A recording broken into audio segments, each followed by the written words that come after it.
The river mist drifted in like a ghost's veil, swallowing the docks of Atoria until the world turned silver and still. Out of that pale gloom came movement, a German shepherd, stepping softly, his paws slick with dew, his ears standing razor-sharp against the silence. He might have kept walking, but something unseen stopped him. A bitter scent, salt, rope, and fear. It led him to an old boatyard gate, its hinges moaning in the cold. There, in the quiet, 3 figures hung suspended. At first glance, they could have been mannequins, shapes lost in fog. But as the dog approached, the truth surfaced, grim and undeniable. 3 men, police officers by the look of their torn uniforms, bound and silent, strung up as a warning to anyone who dared to stand against cruelty. No one saw the dog arrive. No one expected the man who followed. From the mist came a Marine, tall, steady, moving with the posture of someone who had spent years under command. His name was Mason Lake, 36 years old, his body lean and carved by discipline. He carried the weight of wars behind his calm eyes the color of river water, deep and unyielding. His short dark hair bore threads of gray at the temples, a mark of both age and experience. His jaw was strong, his expression quiet, but the kind of quiet that hides storms beneath it. He wore a weather-beaten jacket that still smelled faintly of sand and diesel, boots scarred by deserts and docks alike. And though his step was steady, his soul carried fractures invisible to others. Mason had spent his best years in the U.S. Marine Corps, where he learned courage, patience, and regret. The ghost that followed him had a name, Eli, a fellow Marine he couldn't save during an ambush in Helmand. That loss had carved something hollow inside him. From that day forward, Mason had sworn that no one under his protection would ever be left behind again. Beside him walked the German shepherd, Valor, 3 years old, broad-shouldered, every movement precise and proud. His black and tan coat shimmered faintly beneath the gray morning, and his amber eyes were alert, always reading the air. Once trained for search and rescue, Valor had been reassigned to Mason after the war. 2 beings cut by the same blade, 1 man, 1 dog, both searching for purpose in a world that no longer made sense. A faint scar marked Valor's hind leg, a remnant of shattered glass from a collapsed rescue site. Ever since, he despised the rattle of chains and metal. But beneath that caution was a heart steady as a compass, devoted, intelligent, and fiercely loyal to the man at his side. The city of Atoria woke slowly around them. Fishermen's trucks rattled down the harbor road, headlights smudged by mist. The cry of gulls rose, then vanished into the gray, and the faint clang of a buoy echoed across the water. Salt, diesel, and rust mingled in the damp morning, the scent of a town stitched together by tide and toil. Mason and Valor followed the narrow road toward the edge of the river. There stood a workshop, his inheritance from Uncle Jeremiah, a boat builder who had died months earlier. Mason had come hoping for peace, maybe redemption, a place to mend boats instead of wounds. But as the fog thinned, revealing the old building, something inside him tightened. The workshop's walls were streaked with rust, the roof sagged, and the gate, made of warped planks, hung half open. Mason froze. Something was wrong. Shapes hung before the entrance. He moved closer, his heart beat a steady drum. Not mannequins. Not pranks. Men. 3 of them. Their uniforms were shredded, badges torn away. Rough planks were nailed to their chests, scorched with a name carved in crude black letters. This is Harrow's land. Valor barked once, sharp, angry, then circled back, fur bristling. Mason's stomach turned. He dropped his pack and ran forward, heart pounding in his throat. The first man he reached had the bearing of a leader even in death's shadow, Lieutenant Mark Rohr, early 40s, broad-shouldered, chestnut hair streaked with silver. A man of command and calm, now pale and motionless. Mason pressed 2 fingers to his neck, and nearly gasped with relief. A pulse. Faint but real. The second was Sergeant Ben Alvarez, mid-30s, compact and coiled with strength. His bronze skin was slick with sweat, jaw locked tight even unconscious. His buzzed hair clung damply to his head, and his expression seemed to still be fighting some unseen enemy. His pulse, too, flickered, steady, defiant. The third, Officer Troy Wittmann, looked barely 30, lean, sandy-haired, his face marked by fatigue and intellect. The kind of man who noticed everything and said little. His hazel eyes were closed, but Mason's trembling fingers found another heartbeat. Weak, but there. Mason's throat burned. Not this time, he muttered. Not again. He drew his combat knife and cut through the first rope, catching Mark's limp body as it fell. Then Ben's, then Troy's. One by one, he freed them, lowering them gently to the wet ground. Valor whined low, licking Troy's face as if urging him to wake. The young officer stirred faintly, breath catching against the cold air. Pinned to their chests, those wooden boards declared more than territory, they carried a message. A threat from Victor Harrow, a shipping tycoon who had turned the docks of Atoria into his own empire of intimidation. Rumors said he ran his rivals off the river, or buried them under it. Mason knew then, this was not just an act of cruelty. It was a declaration of war. He dragged the three men beneath the workshop awning, his muscles trembling, breath steaming in the cold. The words of his uncle echoed faintly from memory. Land isn't just inherited, Mason. It's defended, sometimes with blood. As he laid Troy down, a low growl rolled from Valor's throat. Mason turned, scanning the fog. At the far edge of the dock, headlights glimmered once, distant and cold. A black SUV idled just long enough to be seen, then reversed slowly into the mist. The message was clear. They were being watched. Mason knelt beside his dog, hand pressed to Valor's thick coat. The war was no longer in deserts. It was here, in the fog, the ropes, and the silence of a waking river town. The fog pressed like cold hands against the windows of the workshop, seeping through every crack. Inside, the air smelled of rust and river damp, the floor scattered with forgotten tools, ropes, and broken hulls. Mason Lake moved with quiet urgency, hauling crates and tarps into place to make space for the wounded men. Valor shadowed him step for step, tail low, amber eyes tracking every sound. The three officers lay where Mason had pulled them from death's edge, pale, bruised, breathing shallowly but alive. He crouched beside them, his pulse still racing from adrenaline and disbelief. He had found them hanging like trophies, but he would not lose them now. Hang on, he muttered, voice low but steady. You're safe for now. He lit an old lantern and hung it from a beam. Its weak yellow glow flickered across corrugated metal, catching the gleam of water droplets on the walls. In that trembling light, one of the men stirred. Lieutenant Mark Rohr groaned, his broad shoulders twitching as he tried to rise. His gray eyes blinked open, hard as steel even in pain. You're not one of Harrow's, Mark rasped, voice raw from the rope burns around his neck. Mason shook his head. Name's Mason Lake. Marine. This place belonged to my uncle. Found you out there hanging like a warning. Mark's jaw flexed. He pressed a hand to his throat and nodded faintly, assessing, already thinking like a leader even while half-conscious. His eyes scanned the shadows, taking stock of his surroundings, then settled on Mason with the instinctive trust of a man who could read courage at a glance. Next to stir was Sergeant Ben Alvarez. He jolted upright with a cough that turned into a growl. His fists clenched automatically, ready for a fight he wasn't yet strong enough to win. His short black hair clung to his forehead, and his bronze skin glistened with cold sweat.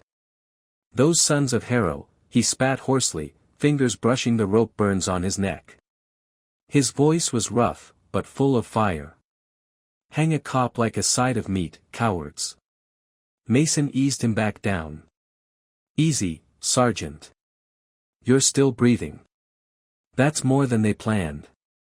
Ben's dark eyes flashed up at him, defiant. Even half dead, his presence filled the room, agitated energy bottled tight, ready to explode. A faint sound drew Mason's attention, something between a groan and a whisper. Troy Wittmann, the youngest officer, stirred next. His sandy hair fell over his brow as he blinked at the lantern light, disoriented. He tried to speak, but his throat failed him. "Easy," Mason said gently. "You're all right. You're safe." Troy's lips trembled. When he finally found his voice, it came soft, broken by exhaustion. "He'll change the records. He always does." Mason frowned. "Who?" "Harrow," Troy breathed, barely audible. "He changes everything. Files. Names. Makes people disappear on paper first." Mason looked into his glassy hazel eyes and saw not fear, but fury. A quiet, simmering hatred that came from knowing too much and being powerless to stop it. He realized then that this man wasn't just a cop, he was someone who fought battles inside systems instead of on streets. A dull crackle came from the small fire barrel Mason had pulled to the center of the room.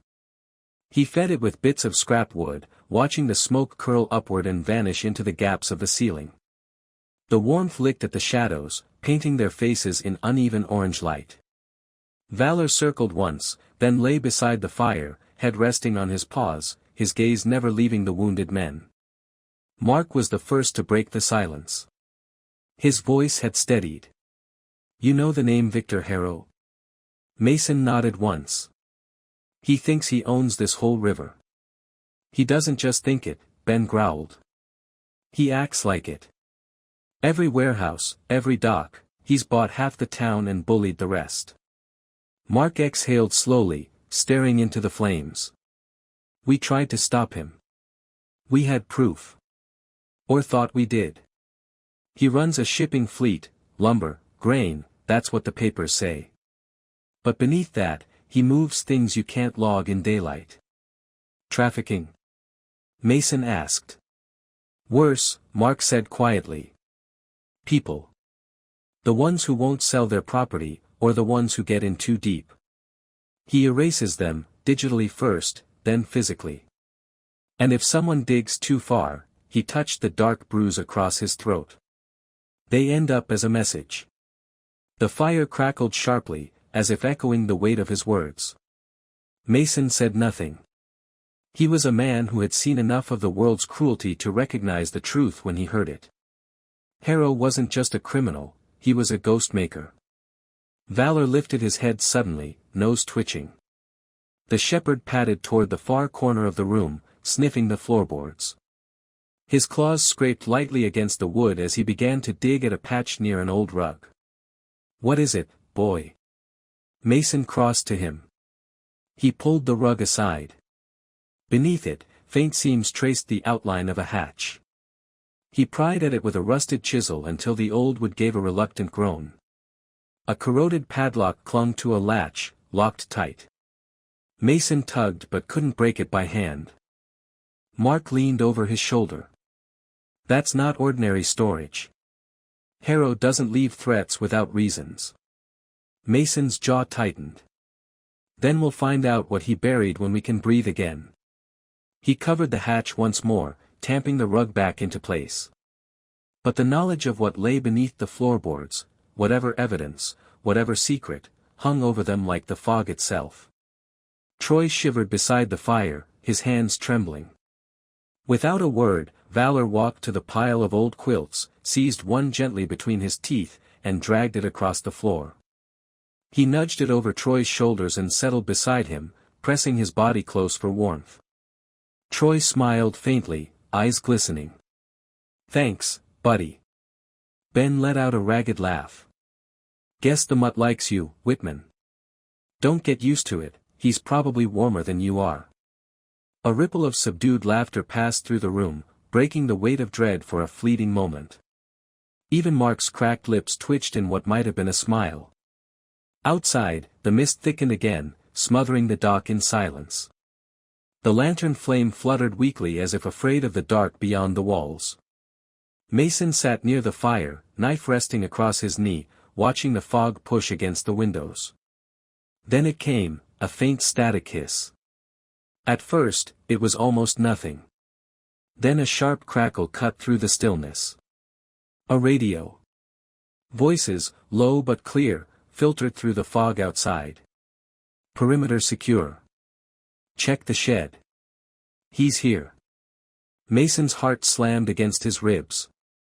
Valor's ears shot up, a growl building deep in his chest. Mark crouched low, grabbing an old Winchester rifle from the corner. Ben snatched a broken length of pipe.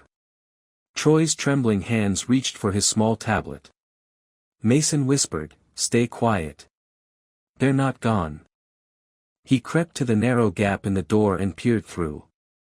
The mist glowed faintly with moving lights, flashlights cutting through the gray like blades.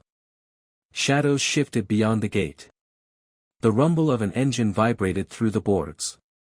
The hunt had returned. And this time, they were the prey. The fog outside the workshop pulsed with light, thin beams from flashlights slicing through the gray. Mason lay crouched by the door, every muscle drawn tight. Valor's growl rumbled low in his throat, steady and warning. Beyond the planks, the faint murmur of radios rose and fell, voices clipped and professional. Whoever they were, they moved like trained men, not street thugs. Mason's voice dropped to a whisper. "They're coming." Lieutenant Mark Rohr moved beside him, broad shoulders stiff despite the rope burns across his neck. His gray eyes narrowed as he listened, his soldier's instincts returning in full. "They'll breach from the main gate first. We don't have long." Sergeant Ben Alvarez was already on his feet, jaw clenched, pipe in hand. "Then we make it count." Troy Wittmann, still pale but recovering, hunched over his cracked tablet, trying to revive it. The green light from its screen reflected off his glasses as his fingers danced over the broken glass. "I might be able to pull up the security feeds from the old cameras," he said, voice quiet but steady. Mason glanced around the workshop. It had once been a place for mending hulls, not fighting wars, but tonight, it would have to serve as a fortress. His mind clicked into motion, guided by years of field training. "We hold them long enough for dawn," he said. "That's all that matters." They moved fast. Mason dragged an overturned dinghy across the main doors and wedged it tight against the frame. Ropes, once used to tie boats to moorings, were stretched and knotted into traps across the entranceway, Marines' knots, impossible to slip under strain. Mark stacked crates and scrap wood beneath the windows, hands sure despite the tremor in his arms. His calm voice cut through the tension. "Keep lines of fire narrow. Make them choke if they come through." Ben, ever restless, pounded nails through loose planks, turning them into crude barricades. "Let's see them run through that," he muttered. Valor followed Mason's hand signals, hauling coils of rope between his jaws, dragging boards toward the walls. When Mason whistled, the shepherd tugged a pulley line, slamming shut the hatch that led to the storage pit below. His powerful body moved with purpose, tail stiff, eyes glowing amber in the firelight. Even amid chaos, the coordination was seamless, man and dog moving like parts of a single machine. Troy finally managed to power the tablet. "Got one working camera," he murmured. The screen flickered to life, showing the warped night vision image from an old security lens on the dock. Figures moved in the fog, 6, maybe 7, silhouettes creeping toward the gate. Ben leaned over his shoulder, scowling. "We're not gonna tweet our way out of this, Wittmann." Troy gave a faint smirk, never looking up. "Maybe not. But if we fall, at least they'll see who did it." He scavenged a broken camera from the wall, rewired it to the boat's battery, and rigged a faint green glow. Static crawled across the feed, but it worked. Evidence. Proof. Mason took the old marine radio from his pack, stepping to the side door where the signal might catch. "Iron Tide, this is River Light," he said into the static. "Monroe, if you're there, it's Lake. Urgent." A hiss. A crackle. Then a faint voice, broken, distant. "River Light, say again." Before he could answer, the line died, swallowed by a burst of noise. Mason tried again, cycling frequencies, but the result was the same, silence. "They're jamming comms," he muttered. He turned back to the group, jaw set. "No one's coming yet. We hold our own." A noise broke the quiet, a faint metallic scrape from below the floorboards. Valor's ears shot up. The dog padded toward the back wall, nose twitching. Mason followed, crouching low. Beneath the old fuel drums, he caught it, the soft drag of fabric against metal. Someone was trying to come through the vent shaft. "Ben," he whispered. The sergeant was there in a heartbeat, pipe in one hand, fury in his eyes. Together they dragged a rusted steel plate across the grate and hammered it down with long spikes. The scraping stopped instantly. Valor barked once, sharp and final, as if claiming victory. Minutes bled into hours. The workshop became something else, a living fortress. Nets turned to snares. Lanterns positioned for glare. Crates stacked into walls. Mason could feel a rhythm rising in them, a pulse of unity. The kind he hadn't felt since Hellmand. Then the fog outside flared with light. Flashlights. Moving closer. Voices barking commands. Perimeter secure. Push to the main door. Mason signaled silence. Every man froze. Even Valor stilled, his breathing barely audible. The first blow came like thunder. Metal slammed against metal, the gate shuddering beneath the impact. A second hit followed, wood splintering. Mark lifted the Winchester, checked the chamber, and nodded once. Ben braced himself near the door, pipe raised. Troy crouched behind the camera feed, watching ghostly figures move closer. "Ready," Mason whispered. The third blow shattered the lock. The gate burst inward, fog pouring through like breath from a wounded beast. Dark figures surged forward, men in heavy coats and masks, radios crackling. Valor moved first. The shepherd launched into the fray with a growl that tore the night open. He hit the first man square in the chest, jaws snapping down on his wrist. The attacker cried out as his weapon clattered to the ground. Valor twisted, teeth finding the strap of the man's holster, ripping it loose before the man could recover. Mason slammed the doorframe with his shoulder, knocking another intruder back into the fog. Mark fired a single warning shot into the ceiling, the sound booming through the room like cannon fire. Chaos erupted. Ben swung his pipe, cracking it across the third man's ribs. Radios screamed. A flash of light cut through smoke as the intruders stumbled, disoriented by the sudden resistance. Mason grabbed the man Valor had disarmed, forcing him face first to the ground. "How's that for a message?" he hissed, binding the man's hands with the same rope that had once hung innocent men. Then the alarm went off, Ben's makeshift siren, rigged from an old fishing bell. It wailed through the harbor, high and wild. It wasn't just a warning. It was a declaration. The fortress was awake. Outside, voices shouted, retreating into the mist. A few rounds fired wide, harmlessly punching splinters from the outer walls. The attackers regrouped beyond the dock. Inside, the fire in the barrel glowed fierce, casting light over bruised faces and trembling hands.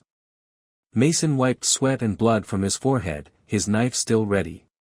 Valor sat at his side, chest heaving, amber eyes burning. The dog didn't bark, he didn't need to. His silence was a promise. Mark lowered the rifle slowly, eyes sharp but calm. "They'll come again," he said. Mason nodded. "Then we'll be ready." For the first time that night, Mason Lake felt it, not the hollow ache of regret, but the pulse of purpose. The kind of fight he was built for. The kind that turned ordinary men into legends. And somewhere in the fog outside, the enemy regrouped, preparing for the next assault. The fog pressed heavier over Atoria, so dense it looked carved from stone. Only the faint hiss of the Columbia River and the slow pop of the barrel fire filled the silence inside the battered workshop. Every man in that room knew the first attack wouldn't be the last. Mason Lake stood near the barricaded door, knife in hand, eyes sweeping the darkness beyond the narrow gaps in the planks. Valor pressed close to his leg, muscles tense, his breath slow and steady like a metronome of readiness. Lieutenant Mark Rohr sat nearby, posture straight despite exhaustion, his calm presence anchoring the others. Sergeant Ben Alvarez paced like a caged wolf, restless energy spilling from every movement, while Officer Troy Wittmann hunched behind his cracked tablet, eyes darting as he reviewed the distorted camera feed from outside. The fog rippled suddenly with light, orange, wavering, alive. "Fire," Troy whispered, his voice trembling. "They're throwing fire." The next moment, glass shattered. A bottle burst against the siding, flames licking up the wall with a hungry roar. The acrid smell of gasoline filled the air as the blaze spread, hissing up toward the roof beams. "Molotovs!"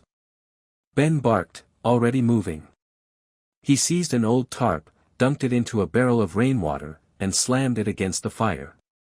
Steam exploded upward in a violent cloud, burning his hands, but he didn't flinch. "They're trying to smoke us out." Another bottle arced through the night, smashing near the windows. Mason was already there. His movements were sharp, automatic, battle rhythm returning. He grabbed a rusted hand pump, the kind once used to wash decks, and began spraying a fan of water across the flames. Each burst hissed and spat, turning bright fire into thick smoke. "Keep low," he shouted. "Smother it." Mark grabbed a length of canvas and joined him, beating down the sparks before they reached the roof. The air grew hot and heavy, the workshop thick with smoke and heat. And through it all, Valor didn't hesitate. The shepherd lunged toward a flare that had rolled dangerously close to the fuel drums. The stick hissed and sparked, spitting light like a live fuse. With no thought for himself, Valor clamped his jaws around it, teeth locking down on the metal as fire spat dangerously near his face. "Valor, no!" Mason shouted, but it was too late. The dog bounded across the room, muscles straining, and hurled the flare out through a gap in the wall. A sharp hiss followed, then the crackle of water as it vanished into the river below. When Valor turned back, steam rising from his wet muzzle, Mason knelt and grabbed him by the scruff, voice breaking with relief. "Good boy," he whispered. "Good boy." Even Ben, panting from stamping out the tarp fire, managed a grin. "Remind me to buy that mutta steak." The blaze subsided at last.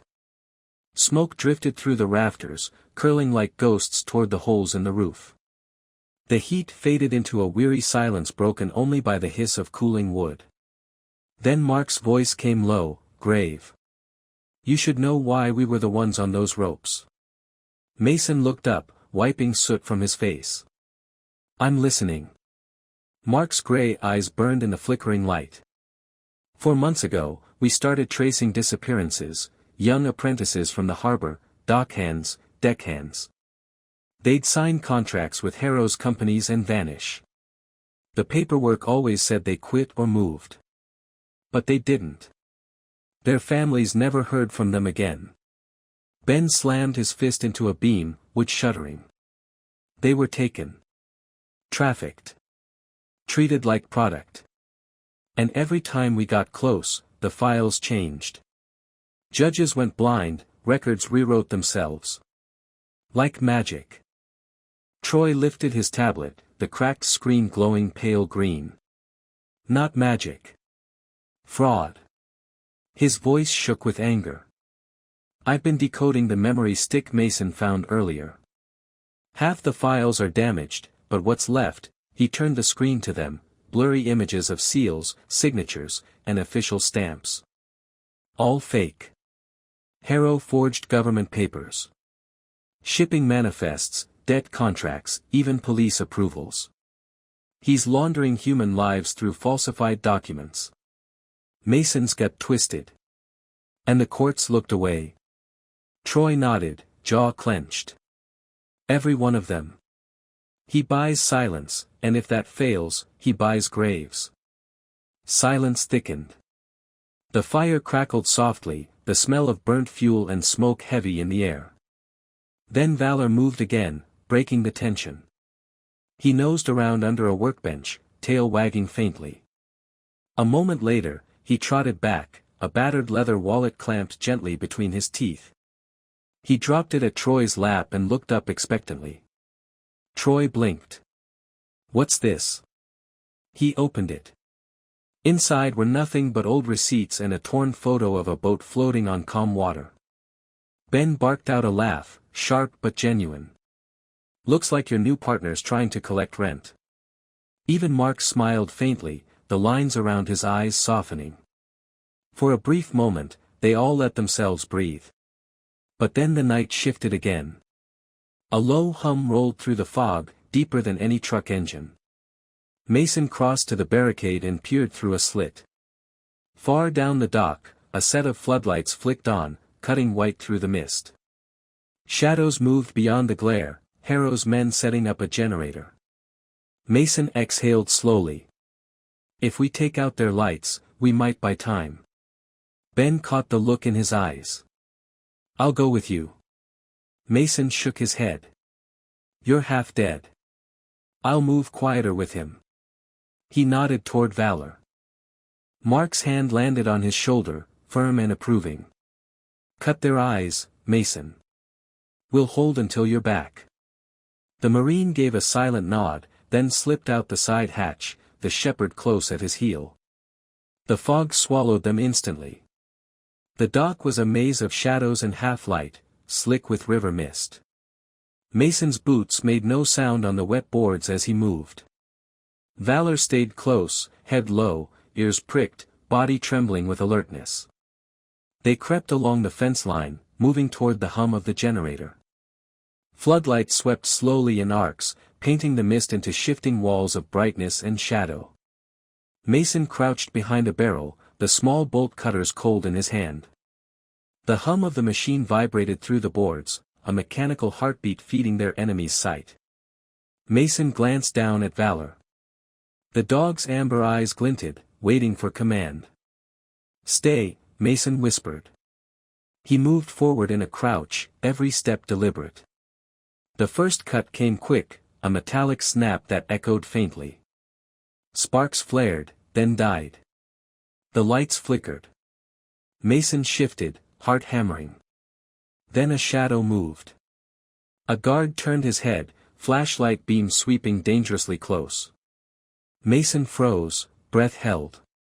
Valor tensed, muscles coiled, but stayed silent. The beam passed. Mason snipped the second line. The hum sputtered, coughed, and died. Darkness rolled across the dock like a wave. "Go," Mason hissed. He and Valor melted back into the fog as shouts rose from the confusion. Behind them, the floodlights flickered, then vanished into black. The night was theirs again, if only for a moment. The fog outside pressed thicker now, its fold swallowing every sound until even the river's whisper faded to a distant hum. Inside the battered workshop, smoke from the doused fires curled lazily toward the rafters. The air stung with the tang of burnt fuel, sweat, and survival. The men inside were exhausted but alive, their breaths shallow, their eyes raw. Mason Lake pushed the side hatch shut behind him and slid the bolt into place. Valor padded beside him, muzzle still damp, his flanks heaving from their silent sprint back from the dock. The moment the door sealed, the shepherd shook once, sending droplets scattering across the floorboards, then trotted straight to the others. Mark Rohr met Mason's eyes, his gray gaze steady, calm under fire. "You did it," he said simply. Mason nodded. "Lights are out. They'll need time to regroup." Ben Alvarez let out a long, shaky breath and laughed, low and humorless. "Good. Let 'em stumble in the dark. Maybe they'll trip on their own greed." The barrel fire crackled softly, the only sound breaking the uneasy quiet. Shadows stretched across the boarded walls, turning every face into sculpture, hard, tired, unbroken. Troy Wittmann sat near the corner, tablet propped against his knees, his pale face illuminated by its faint green glow. His fingers moved quickly, typing, decrypting, recovering. Mason crouched beside him. Any luck? Troy nodded, eyes narrowing as he worked. That hatch your dog found earlier, it's locked, but the mechanism's old. Brass and rust. I can open it. Mason's brows furrowed. Now. Now, Troy said firmly. If we're going to prove what Harrow's doing, it's under there. Mason hesitated only a second before nodding. All right. Let's open the door to hell. The two men knelt beside the hatch Valor had uncovered earlier. The old padlock was corroded, its metal green and flaking. Troy pulled a thin case from his jacket, a lockpick set, slim and worn from use. Cybercrime doesn't always mean keyboards, he murmured. Sometimes it's just old locks. He worked with precision, turning the picks with soft clicks, sweat glistening on his brow. The others gathered around, holding lanterns low.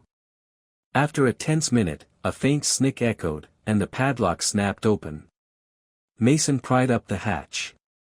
A rush of damp, sour air rolled out, the scent of mildew and rust. Inside, darkness yawned. He lowered his lantern, and the light spilled over metal, a steel safe, scarred and water-stained. They worked together to drag it up, its hinges groaning in protest. Mason wedged his crowbar into the seam, muscles flexing. With a grunt and a sharp crack, the lid gave way. Inside lay bundles of ledgers, their pages swollen and yellowed. Stamps marked the corners: Harrow Shipping, Atoria Port Authority, Private Contract Number 47B. The papers glistened faintly from dampness, their ink running but still legible. Mark Rohr flipped one open, reading aloud. Indenture contracts, false debts, transfers of property from private owners to shell companies. These signatures, these are all forged. Ben swore under his breath. He's been buying people, not land. Near the bottom of the safe sat a small plastic case filled with memory cards. Mason handed one to Troy, who slotted it into his tablet's port. The screen flickered, glitched, then stabilized. What appeared made everyone fall silent. Grainy video footage filled the screen, nighttime scenes of barges at the docks, men unloading crates beneath floodlights. Shadows of envelopes exchanged. Heavy briefcases. One camera angle showed Harrow himself, standing near the river's edge, hand extended toward a man in a dark coat. Cash changed hands. Behind him, young laborers, faces hollow, frightened, were herded aboard a barge marked Erebus Line. Troy's voice was a whisper. This is it. He filmed his own empire. Mark's jaw clenched. We can bring him down with this. Mason stared at the screen, the reflection of firelight dancing across his eyes. Only if it makes it out of here alive. Troy began typing rapidly. I've got a cloud backup link. A personal server I built years ago, off-grid. It's slow, but it'll hold. As he worked, his hands trembled, not from fear, but from the weight of memory. He didn't have to say it, but they all knew, this fight was personal. His family had once been destroyed by falsified records, by the same kind of men who thought truth could be erased. Mason watched the progress bar crawl upward, a slow pulse of light against the dark. Almost there. Halfway, Troy said. Valor, restless, rose and wandered to the edge of the workshop. His nose brushed against the damp boards. Then he froze, tail stiff, ears pricked. He began to circle, sniffing near a toppled dinghy. Mason followed, crouching low. What do you smell, boy? Valor scratched at the ground, paws clattering against wood. Then something metallic clinked. Mason reached in, pulling free a small waterproof pouch, slick with mud. He wiped it clean. Inside, wrapped in oilcloth, was a flash drive and a bundle of papers bearing Harrow's personal seal. Troy's eyes widened. That's his direct signature. Financial orders, private transfers, real names. He never meant anyone to find this. Mason handed it over. Then let's make sure someone does.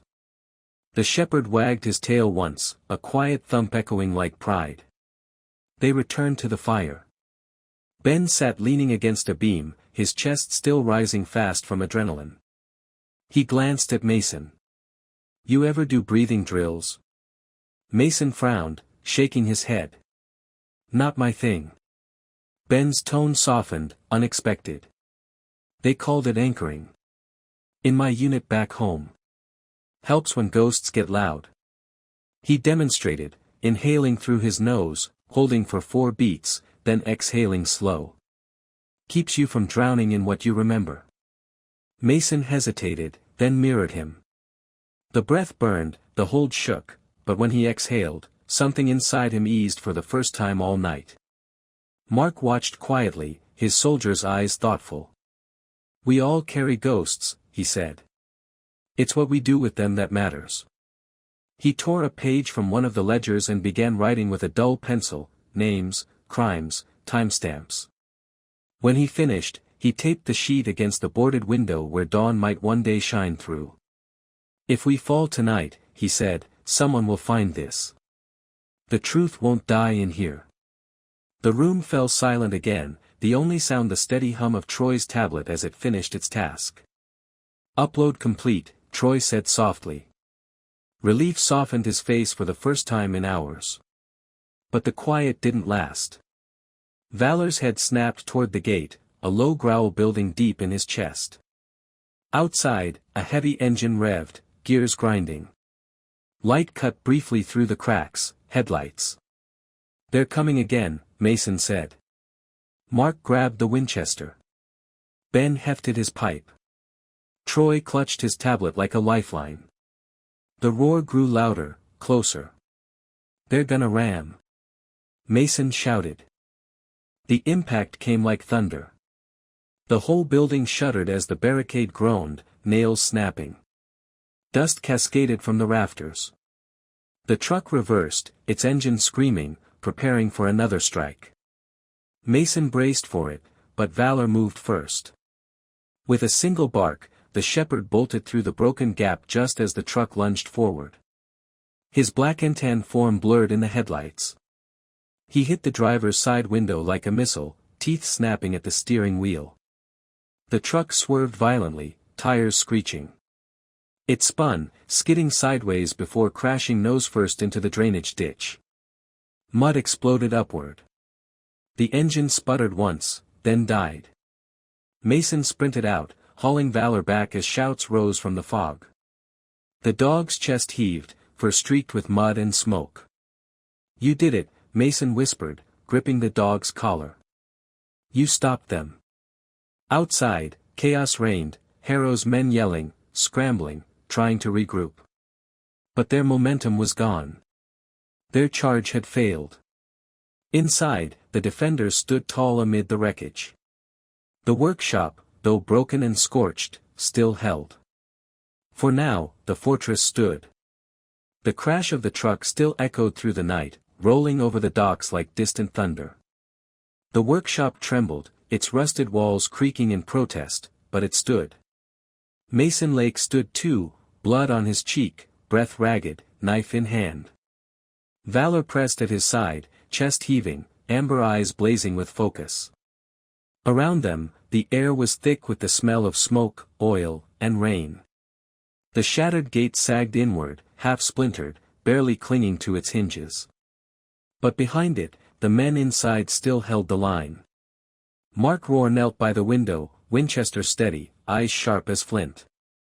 Ben Alvarez braced near the side wall, pipe in hand, shoulders squared like a boxer waiting for the bell. Troy Wittmann sat hunched near his tablet, breath shallow but mind racing, the screen flickering with faint green light. Everyone still breathing? Mason asked, voice low but level. Ben gave a strained chuckle. Breathing, cursing, and itching for round 2. Then we make it count, Mason replied. Before the next moment could settle, a soft creak came from the east wall, the hatch near the old fuel drums. Mark stiffened. They're circling. Trying to flank. Mason motioned sharply. Positions. The sound came again, a scuff of boots, a hand brushing metal.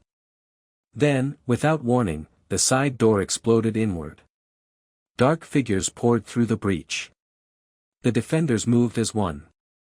Mason yanked the rope line tight across the floor just as the first intruder lunged forward. The man's legs caught hard, he pitched face first into the dirt. Ben was on him in a blink, pipe cracking against his shoulder with a hollow thud. Another man came through the smoke. Mark fired once into the ceiling, a warning shot that roared like cannon fire and made the rest freeze. Back, he shouted, voice hoarse but commanding. Troy ducked behind a crate, clutching his tablet close, eyes darting as chaos unfolded. His heart hammered, but he didn't run. Not this time. Smoke filled the room as Ben hurled one of their makeshift canisters, a broken extinguisher refilled with chemical powder. The blast spread a white haze, choking the air, turning shapes into ghosts. Through it, Valor surged like a storm. The shepherd silhouette cut through the smoke, low and fast.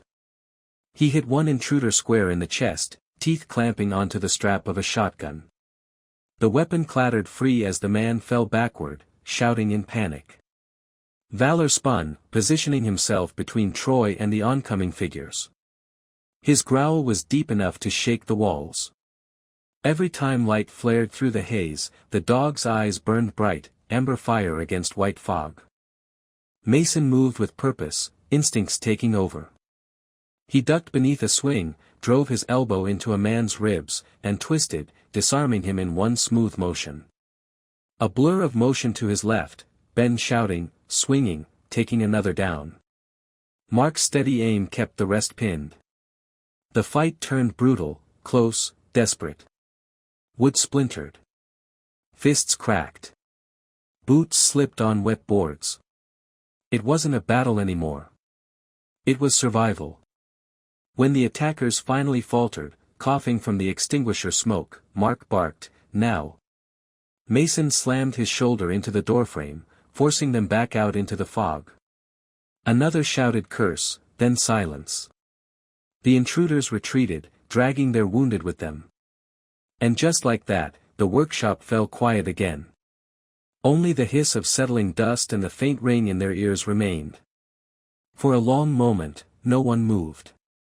Then, somewhere behind them, a faint click echoed, the coffee machine in the corner sputtered to life, jolted by a power surge. Ben turned, eyes wide. What the? The machine groaned, heating plate crackling, trying to brew something from air and dust. Valor barked once, spinning toward the noise with hackles raised.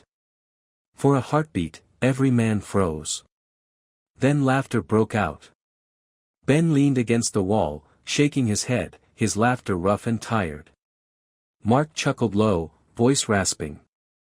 Even Troy, pale and trembling, smiled behind his cracked glasses. Mason let out a breath that almost became a laugh.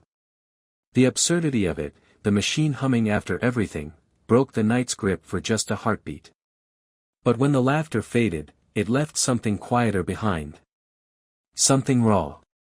Mason sat down heavily on a crate, the knife loose in his hand. He stared into the dim glow of the fire. I lost a man once, he said softly. Helmand Province. His name was Eli. I told him I'd get him home, and I didn't. His voice wavered, but he forced it steady. Every night I see his face. Tonight. I thought I'd see yours too. Mark stepped forward, the rope burn still livid on his neck. He rested a hand on Mason's shoulder, firm as iron. Out here, no one stands watch alone. You hear me? Not anymore. The words hit harder than any bullet. Mason looked up and met his eyes. He said quietly. Not anymore. The calm that followed lasted seconds. A voice broke it, sharp, cold, and unmistakable. Lake. It came from beyond the broken door, muffled by fog but close. Mason froze. He knew that voice. From the mist stepped Victor Harrow. He was tall, broad-shouldered, his black coat sweeping behind him like the wing of a crow. His face was angular, sharp-jawed, every line carved from power and arrogance. His slicked-back hair gleamed wet with mist, and his glacial blue eyes cut through the smoke like knives. In his hand gleamed a revolver. "Quite a mess you've made," Harrow said, voice steady as steel. He stepped closer, the fog swirling around him. "You could have walked away, Marine. But you just couldn't leave well enough alone." Mason rose slowly, standing between Harrow and the others. "3 good men were hanging from your gate. That wasn't well enough." Harrow smiled thinly. "Collateral. You should understand that. You've seen enough of it." He raised the gun, the muzzle trained not on Mason, but on Troy. "The boy has what's mine," Harrow said coldly. "Give him to me." Mason's blood turned to ice. "You want him," he said quietly, "you'll have to walk through me first." Harrow's smirk widened. "So be it." The gunshot cracked like thunder. Mason lunged, his shoulder slamming into Troy, shoving him aside just as the bullet ripped through the air. Pain exploded across Mason's ribs, a searing line of fire. He staggered, dropped to one knee. He didn't hesitate. His own sidearm barked a reply. The muzzle flash illuminated the fog, catching Harrow mid-step. The crime lord jerked back with a grunt, clutching his shoulder where blood darkened his coat.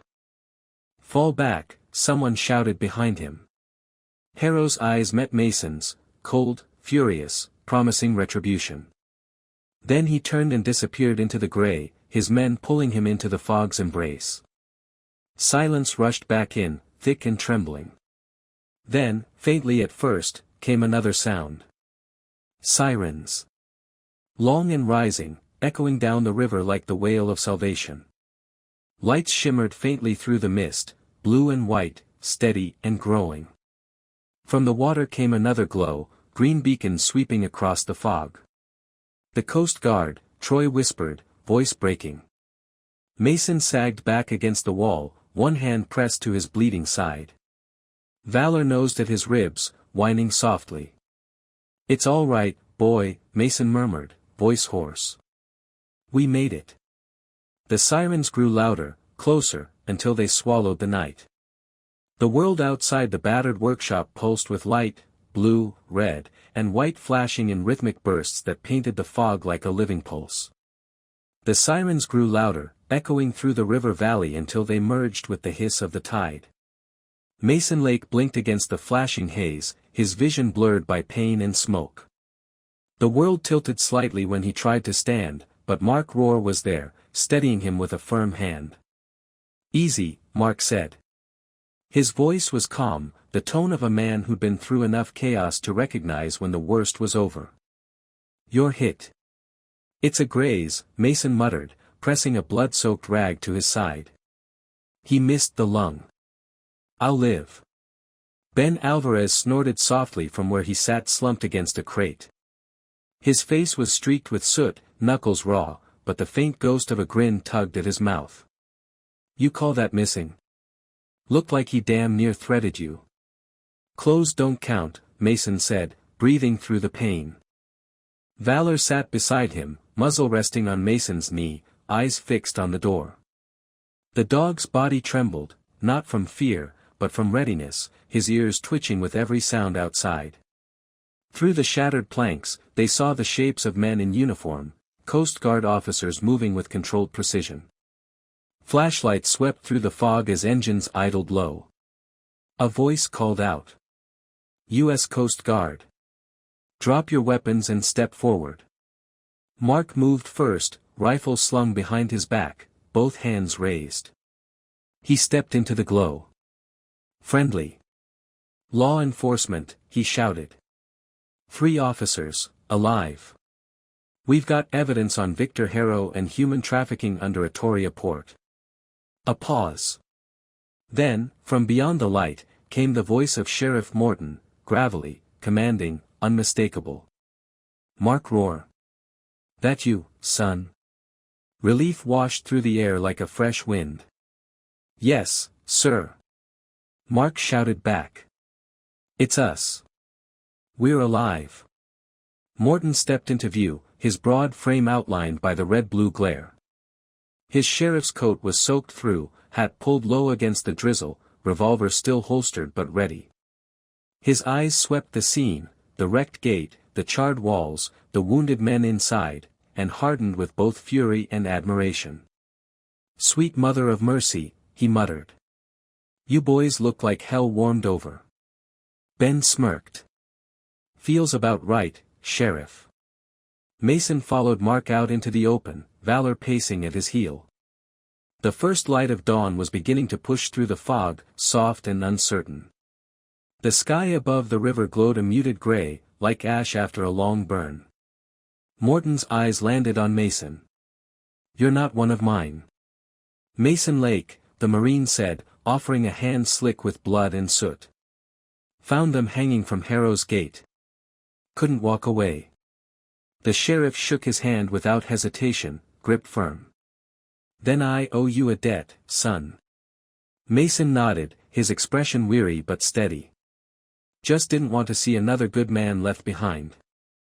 The sheriff looked past him, gaze falling on Valor. "And that's your partner?"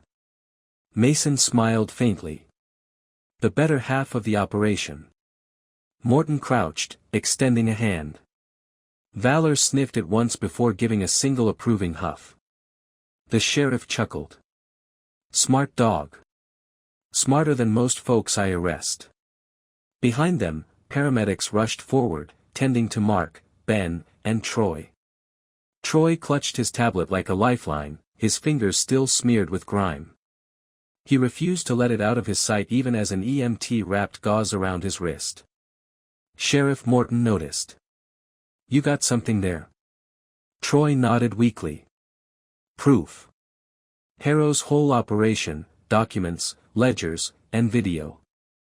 I uploaded everything to a secure server. He can't erase it now." The sheriff's eyes gleamed. "Then it's over." But Mason, still standing near the gate, shook his head. "Not yet." Morton frowned. "You mean Harrow?" "He's alive," Mason said. His voice was calm, but the steel in it made everyone look up. "I hit him in the shoulder, but he ran. He'll go underground before sunrise." Morton cursed under his breath. "We'll lock the ports and the roads. He won't get far." Mason's eyes narrowed toward the fog-shrouded docks. "Men like him always get far. Unless someone finishes the job." The sheriff studied him for a long moment, then nodded slowly. "Then we finish it right." He turned, barking orders to his deputies. "Seal every dock road. Call the Coast Guard cutters. Nobody leaves the river without my say." The men scattered, voices rising through the mist. Engines flared, radios crackled, and for the first time in hours, the sounds of order replaced the chaos of battle. Ben, watching from a crate, exhaled deeply. "I'll never complain about sirens again." Mark managed a faint grin. "Remind me of this next time we're on paperwork duty." Troy smiled weakly, his voice soft but full of disbelief. "We're actually going home." Then Valor's head snapped toward the corner of the workshop. He rose suddenly, nose twitching, tail stiff. His body went still, alert, listening. Mason frowned. "What is it, boy?" The dog padded slowly toward the rubble near the old hatch, where collapsed beams had fallen after the explosion. He sniffed once, then whined, pawing at the boards. Mason knelt beside him and pushed the debris aside.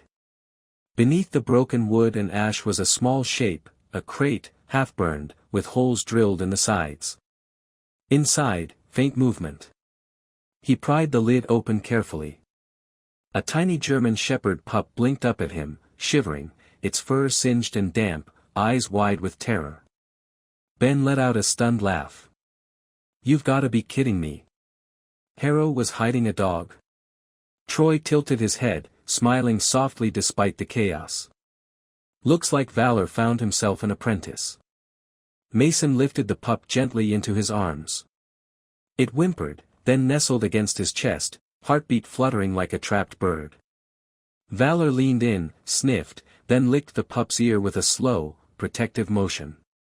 Mark watched the quiet exchange, something soft flickering in his battle-worn eyes. Guess even in hell, life finds a way. The sheriff looked around at the men, burned, bleeding, and unbowed, and nodded. Get them to medical. I'll handle the cleanup. He paused, meeting Mason's eyes. You did good, Marine. Better than most in uniform tonight. Mason gave a small nod. Just did what needed doing. As the medics guided them toward the waiting ambulances, the first gold streaks of sunlight broke through the fog. The river glimmered like molten glass. Valor trotted beside Mason, the pup tucked against his arm. The dog looked up at him with those same amber eyes, as if to say, we're not done yet. And Mason understood. Some battles never end, they just change shape. He looked once more toward the mist-covered docks where Harrow had vanished, his jaw tightening. The war for Atoria's soul wasn't over, but the tide had turned. For now, at least, they'd bought one sunrise's worth of peace. Morning light finally broke through the mist like a weary promise. The docks of Atoria, once echoing with gunfire and engines, now hummed softly with the voices of order, paramedics, officers, Coast Guard crews sweeping through the wreckage with measured calm. The river reflected the dawn in fractured gold, carrying away the last traces of smoke and blood. Mason Lake sat on the tailgate of an ambulance, shirt torn, ribs bandaged tight. His face was pale but alert, his eyes sharp despite exhaustion. Valor lay at his feet, head resting on his boot, fur still streaked with ash. The pup, the little German shepherd they had found in the crate, was bundled in Mason's jacket, asleep against his arm, breathing in small, steady puffs. Lieutenant Mark Rohr approached with a fresh dressing taped to his neck and a faint limp. The firelight of the night before was gone, replaced by the sober calm of a man who had survived the impossible. How's the side? He asked. Hurts when I breathe, Mason replied, a wry grin tugging at his mouth. Which is better than not breathing? Mark chuckled quietly. You did more than breathe, Marine. You saved us. Mason shook his head. We saved each other. He glanced toward the other two men. Ben Alvarez sat nearby on a stretcher, hand wrapped in gauze, arguing playfully with a medic about stitches. Troy Wittmann was perched beside a Coast Guard officer, tablet in hand, explaining the files he'd recovered. Every few seconds, the young cop looked at the screen, then up at the rising sun, as if still not quite believing it was real. Sheriff Morton stood by the waterfront, radio pressed to his shoulder, voice low and clipped. His eyes never left the horizon. When he finally ended the call, he turned toward Mason and the others, his boots crunching over the wet gravel. Harrow didn't make it to the highway, he said. We found his convoy abandoned about 5 miles downriver. Blood on the seat. He's wounded. Alive? Mark asked. Morton nodded grimly. Alive, for now. The Coast Guard's locking down every inlet and dock for 50 miles. He won't swim far with a bullet in him. Ben smirked. Let him swim. The river's colder than prison. Morton's expression softened slightly. You'll all be commended for this. Internal Affairs is already en route. Between the ledgers, the footage, and your statements, Harrow's empire is done. Troy lifted his tablet, the cracked screen still glowing. Everything's backed up on 3 encrypted servers, he said quietly. He can't bury this anymore. It's over. Mason leaned down to stroke Valor's head. The shepherd opened one amber eye, tail thumping weakly. The pup stirred in Mason's jacket, letting out a soft yawn that made both men and dog glance down with faint smiles. Looks like we've got company for the ride home, Mason said. Mark knelt beside them, scratching the pup's chin. You gonna keep him? Mason hesitated, then looked out toward the glimmering river. Yeah, he said finally. I think we both earned a little more to fight for. The sheriff's radio crackled again. A deputy's voice came through, "We've got a body on the shoreline. Matches Harrow's description. Looks like the river took him." Morton's jaw tightened, but he didn't respond for a long moment. When he did, his voice was flat. "Copy that. Secure the scene." He turned back to the others. "Justice comes in strange ways. Sometimes the river gives back what men think they can hide." Ben spat to the side, shaking his head. "He deserved worse." Mark sighed. "The river will remember." Silence settled again, heavy, but not hopeless. Mason looked toward the horizon.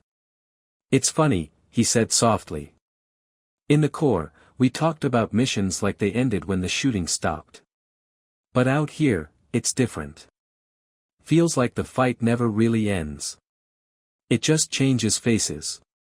Mark smiled faintly. "Then keep fighting the right ones." Troy stood slowly, tucking his tablet into his pack. "You know," he said with a small grin, "I used to think stories like this didn't exist outside of movies. Now I just want to sleep for a week." Ben laughed, wincing at the motion. "You and me both, kid." Sheriff Morton extended his hand to Mason. "You ever think about putting that uniform back on? The department could use a man like you." Mason looked down at Valor, who raised his head expectantly, then back at the sheriff. "Appreciate it," he said. "But I think I've got my own kind of duty now." Morton nodded, eyes gleaming with quiet understanding. "You ever need anything, my office door's open." As the sun climbed higher, the river mist began to thin, revealing the long sprawl of Atoria's docks, charred, broken, but standing. Workers moved among the debris, repairing ropes, hauling nets, sweeping glass. Life, somehow, was starting again. Mason rose to his feet, wincing at the pain in his ribs. The pup stirred and yawned again, nosing into the crook of his arm. Valor stood and shook himself, his collar jingling softly. The Marine glanced once more toward the far side of the river, where the fog still clung thick around the reeds. He didn't see Harrow's body, but that was fine. Whether dead or gone, the man's power was broken. Mark approached one last time, offering his hand. "We'll see each other again, Mason." Mason clasped it firmly. "Count on it." Ben grinned. "Next time, maybe somewhere with beer instead of bullets." "Deal," Mason said with a faint laugh.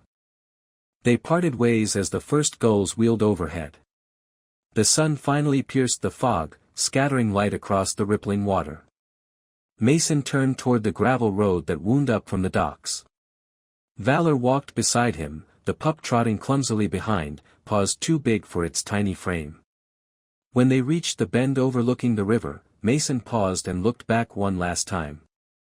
The workshop stood silent now, its walls scorched but still upright, like an old soldier who'd refused to fall. He whispered, almost to himself, "We did good, Eli." Valor's ears flicked. The Marine smiled faintly and gave the shepherd a pat. "Let's go home, boy." Together they walked into the rising sun, the small pup stumbling to keep pace between them, a symbol of what had been saved, and of everything worth saving still to come. And as the last traces of smoke faded from the docks, the fog rolled back to the river where it belonged, carrying with it the ghosts of the night.